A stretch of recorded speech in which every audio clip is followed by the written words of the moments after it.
इस्लामाबाद में जब शांति वार्ता के फेल होने का उपराष्ट्रपति जेडी वेंस ऐलान कर रहे थे, उस वक्त अमेरिका में राष्ट्रपति ट्रंप मियामी में आयोजित यूएफसी इवेंट में फाइट देख रहे थे। एक फाइटर से हाथ मिला रहे थे। अब इन दो तस्वीरों को देख वार्ता फेल होने के बाद जेडी वेंस वापस अमेरिका लौट रहे थे, तो वही ट्रंप के इशारे पर अमेरिका के हवाई तुरंत यानी आसमान के योद्धा मेडलिस्ट के लिए उड़ान भर रहे थे। ट्रंप को अंदाजा था कि ईरान के साथ वार्ता सफल नहीं हो पाएगी। हालांकि वार्ता के 21 घंटे के दौरान वेंस ने 10 बार ट्रंप से बात की, लेकिन न अमेरिका ईरान की शर्तें माना और न ही ईरान अमेरिका के आगे झुका। वार्ता के बीच ट्रंप ने कह दिया था कि ईरान वार्ता करे या न करे, हम जीत रहे हैं। समस्या यह है कि 40 दिन चले युद्ध के दौरान भी ट्रंप की यही भाषा, यही बॉडी लैंग्वेज, यही कॉन्फिडेंस था, लेकिन ग्राउंड रियलिटी सब जानते हैं।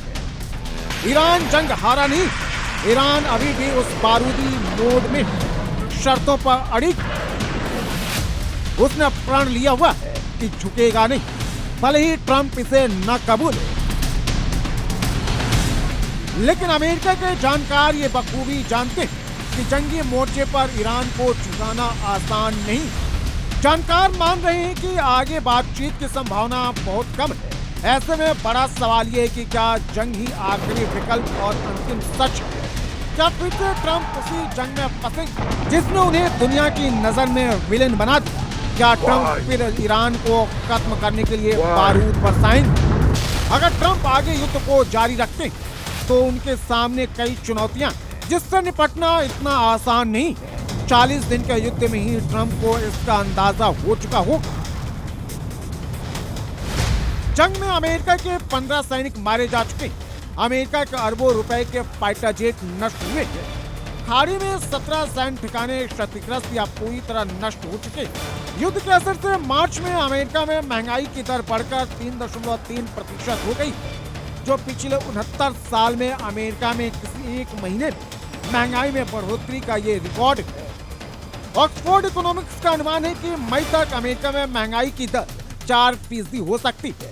अमेरिका में पेट्रोल की कीमत $4 प्रति गैलन के पार चली गई है।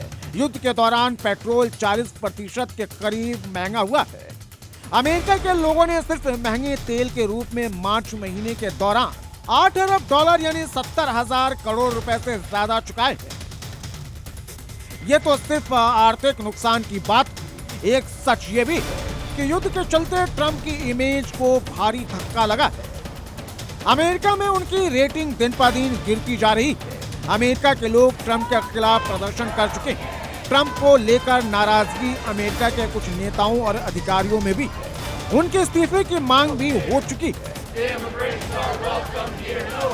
ऐसे में सवाल है कि क्या ट्रंप इस हालत में युद्ध को जारी रखेंगे? क्या फिर से ईरान के खिलाफ अपनी सेना उतारेंगे या फिर शांति वार्ता के लिए किसी दूसरे रास्ते पर काम करेंगे?